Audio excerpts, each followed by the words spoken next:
I can't believe it's time. I've got a little tear in my eye. A brand new next-gen title to review. That's right, Spider-Man Miles Morales.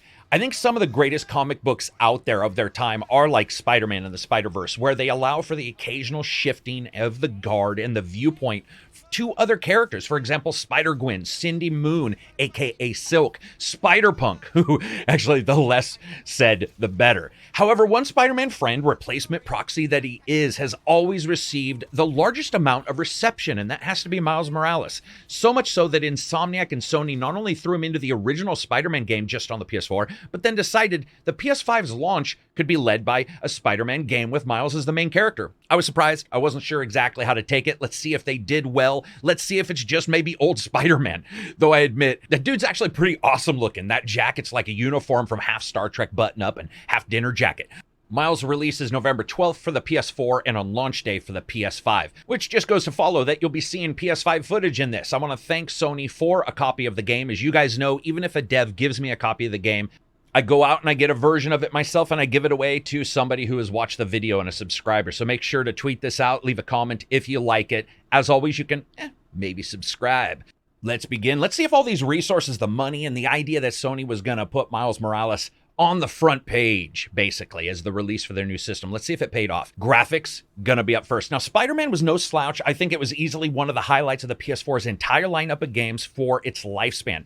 It offered that smooth transition right into the eyes of a Spidey friend, swinging through a fully functional open-world city, taking on Spidey villains, and basically consistently cartwheeling ourselves to willowy bone success. Miles, though, is cemented into the family unit from start cutscenes to finish, and for better or worse, even though they tried that with Spider-Man originally. And this isn't just because of those animations, it's also because of the cutscenes themselves, the mocapped actors. And yes, there are some uncanny valley moments, but still, there's a high production value here, from his wobble when he lands on the top of a high precipice, like he's still unaccustomed to sticking to things in the background or the foreground, to the solid motion capture I talked about before, just to the camera.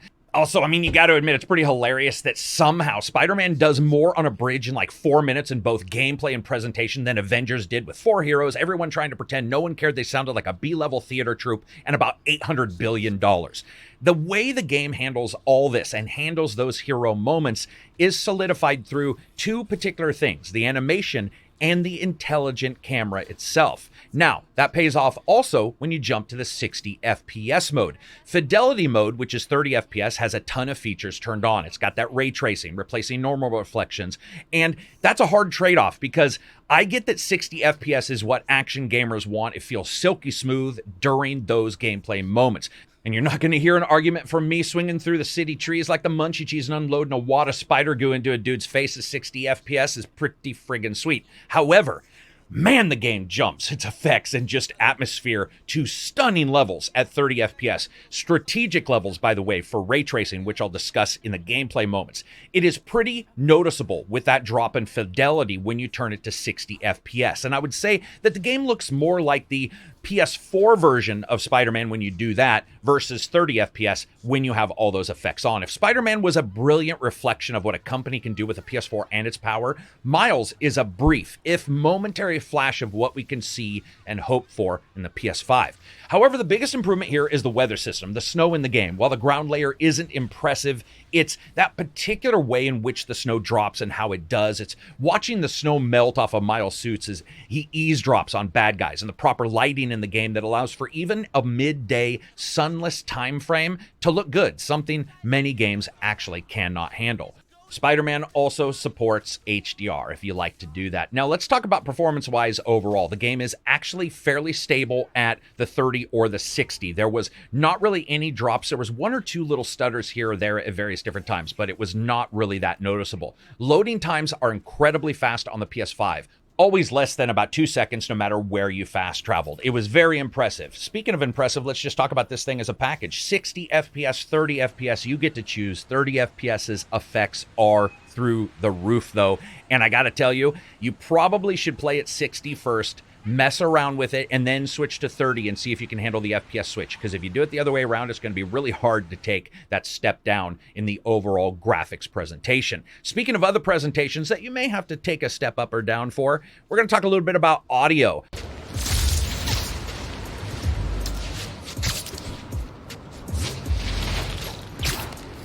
I'm here again. Genki's probably waiting at the amphitheater for me. We missed you. Well, this one especially. Hi. Finn, this is Genki, my friend from Brooklyn Visions Academy. Genki, this is Finn, my best friend. My other best friend. Oh, yeah. Bioelectricity can take down Rhino, but can it save Christmas dinner? Come on. It worked. Oh, man, those lights are bright. Did not think this through. Gotta get back inside ASAP.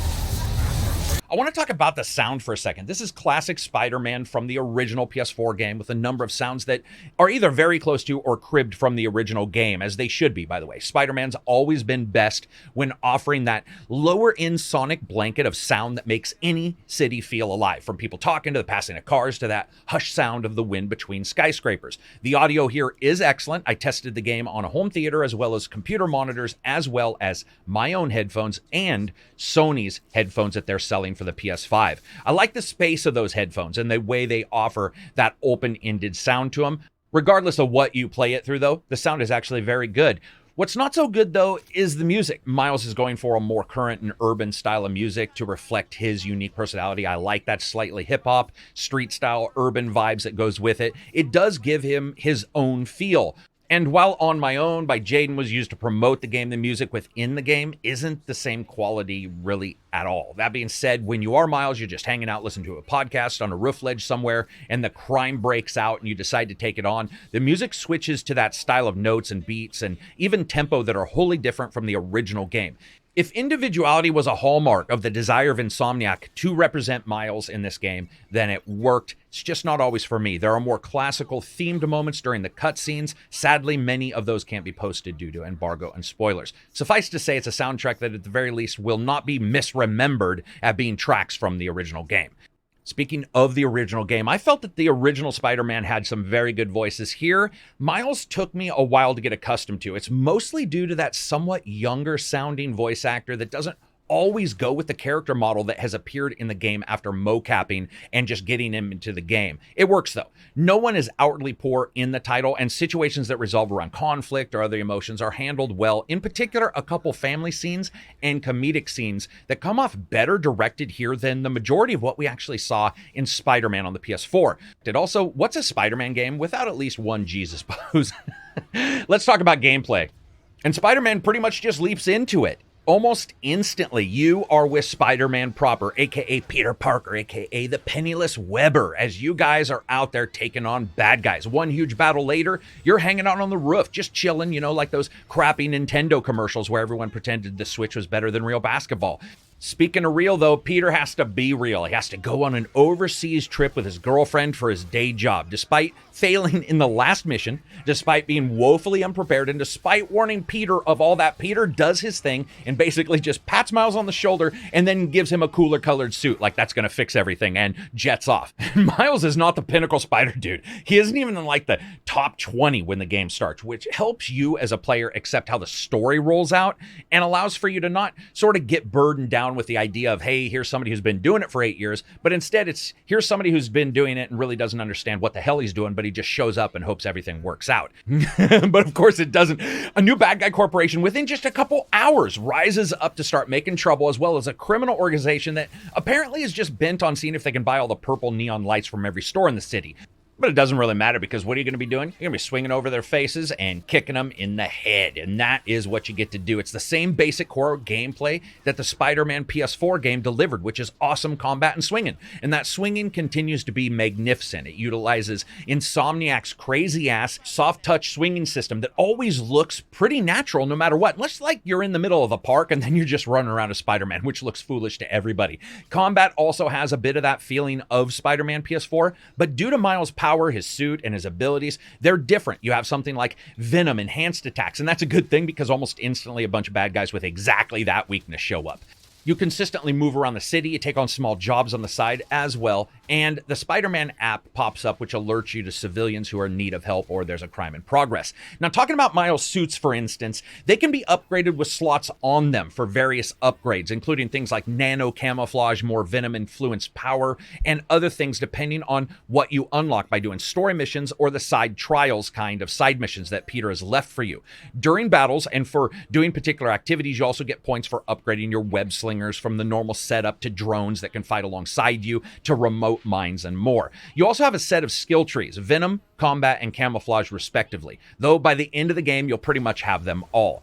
Control in Spider-Man is always what matters, and it's the high point of the prior game and the high point here. The ability for the game to sort of know by instinct where you want to go and how you want to use that aiming is perfect. It's that soft aim system for items that you grab and throw. The way it filters into the seamless animations of combat and whipping of the camera back and forth during the takedowns is frankly somehow better at handling on the ground and in the air combat than most games where that's all it's supposed to be doing. 60 FPS feels more combat ready as Spider-Man, that is for sure. He feels more nimble, his attacks are more timely, and his reactions more, well, spidery. Which makes sense as a Spider-Man game, but I gotta say it really does mimic the other title this thing has been compared to, which is Uncharted Lost Legacy. Hey, it's a side story, but it's got its own filled out mechanics that are just detailed enough and set out just enough that you never really get tired of them until the end of the game. It's also, simply due to this setup, wonderfully free of really any filler, and I think that's the way it should be. I also think that many gamers wanted a full title. I saw that. We're not shy about telling the developers how to do their job, but if you spray liquid bandage on a cut once, you're not a friggin' doctor. And what they chose to do is this. I think it's an almost perfectly set up side story or stand-alone expansion for one of the better games on the entire platform. I guess you could also call it a bit of evidence that these things could work from other developers as well when they have a lot of games in a series. Speaking a lot of something, though, we got to talk about this. I had a lot of bugs in this game. The first is I had 5 crashes total, I believe. 3 during cutscenes and 2 during gameplay. The game would just freeze for a long-ass period of time, and then boom, back to the main times in different buildings. Also, a couple times, Spider-Man would get caught on the environment, and he'd freeze mid-attack and stutter against the landscape before finally engaging the move. It's really unfortunate to have crashes in console games. This is something I've talked about before. Luckily, those couple crashes that did occurred at the starting, didn't seem to occur as I went later on. And any of the bugs that I noticed on buildings or something like that were few and far in between, but I figured I'd talk about them. Lastly, I do want to mention something because people have been asking me about the force feedback and the triggers. The DualSense controller worked fine for the game.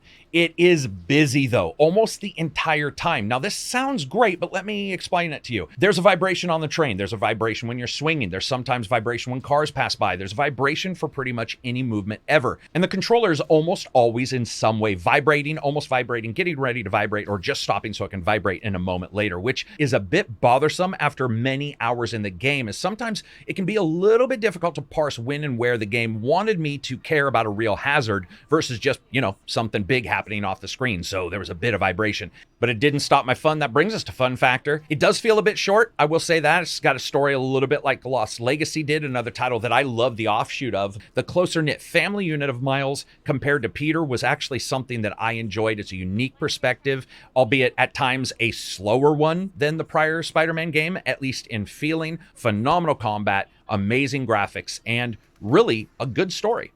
That sounded like a rating all by itself, but it wasn't. Buy, wait for sale, rent, never touch. This is well worth getting. It is a shorter game, be aware of that, but it offers something that is, for me, a really cool thing, a side story that's enjoyable, it's engaging. Insomniac can put together one hell of a package here that adds to the original, builds upon the origins of the characters, and it offers a brief look into what Spider-Man 2 might offer, which is co-op. Can you imagine that? I'm not saying this has co-op, by the way. I'm just saying that it was showing some bits of... Well, there were 2 Spider-Men who are Spider Boys. They're Spider Dudes. There were 2 Spider people fighting at the starting of this game. It was friggin' awesome. I'm telling you right now, I would play that game for hours. I want to see what Spider-Man 2 or 2-person Spider Dudes can offer. I think that would be awesome. Now that's bothering. Spider Guys. Would it be called Spider-Man 2? 2 Spider-Man 2 Co-op 2. Whatever it's going to be called, I think that'd be fucking awesome. Anyway, that's it for me. I hope you guys liked the video. If you did, give it a thumbs up. If you didn't, give it a thumbs down, but don't you dare give it a thumbs down. Give it a thumbs up. Spread it, share it, show it around, do whatever you can. Treat it like the digital VD it is. I want to say how much I appreciate all you guys. This is the first of a generation. We are now talking about a full-on new console game for a new next generation. It is a crazy time, people. It is a long time in coming. Also, thanks again for Sony for the copy. Anyway, you can follow me on Twitter and Facebook, and whatever you want to follow me on, I would absolutely appreciate it. Also, you can go to Patreon and support me on Patreon. It's really where the big ducats are earned for me. It's where I get the most money. It's where I'm able to really sit back, unwashed, and continue to spend your guys' cash on useless stuff like, you know, what am I don't even have anything in front of me that's useless. What do I got?